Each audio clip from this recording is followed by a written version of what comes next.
ఇక్కడ చూడు IJKL, కే చూడు ఈ గిద్ద తగలాల, MN, ఓ చూడు 3 లైన్స్ తగలాలి క్యాపిటల్ లెటర్, క్యూ కూడా చూడు, క్యూ కూడా తగలేదు, 3 లైన్స్ తగలాలి కదా. ఆర్ చూడు, ఇక్కడ చూడు ఆర్ చూడు 3 లైన్స్ తగిలాయి కదా, 1 2 3 కదా. ఇక్కడ నువ్వేం చేయాలా, 3 లైన్స్ తగలాలి. నెక్స్ట్ చూడు యూ చూడు, ఇక్కడ చూడు యూ చూడు ఎలా ఉందో, ఇట్లా ఉంది కదా.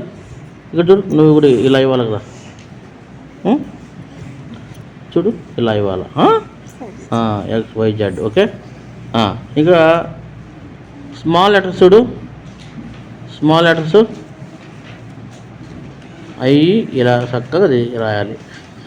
ఎస్ చూడు, ఆర్ చూడు ఇంకేం తగలలేదు, ఎస్ చూడు వంకరగా రాసావు, ఎన్ కూడా చూడు సరిగా రాయలేదు. ఇవన్నీ కూడా ఏంది బాగా రాయాలి.